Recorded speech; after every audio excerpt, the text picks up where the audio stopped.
Beh, per noi è un derby anche perché giochiamo nello stesso campo. Conosco personalmente ogni singolo individuo della Pisana, per me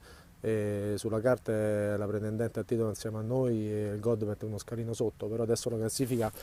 dice altro e non abbiamo paura di nessuno, andremo al Ciriaci e diremo la nostra come al solito. Ma io non la vedo così perché è un torneo amatoriale, noi veniamo qui, siamo un gruppo di amici non allenati, ci incontriamo la sera, gli arbitri fanno altrettanto e io invece non vedo perché comportamenti di gente che si presume abbia fatto categorie importanti perché comunque chapeau per la carriera di alcuni giocatori, c'è Contonetto in particolare, vengono qui e si sentono i padroni del mondo e vogliono fare come gli pare, prendono il pallone, se lo portano via, portano a due ragazzi e li portano via, cioè a me mi sembra paradossale e assurdo, è un torneo amatoriale, un torneo tra amici, tutti eravamo 15 a disposizione per fare una partita, visto che il signor Tonetto oggi non se la sentiva perché forse era stanca della giornata di lavoro, che forse neanche lavora, e preso e se n'è andato col pallone in braccio, come i ragazzini.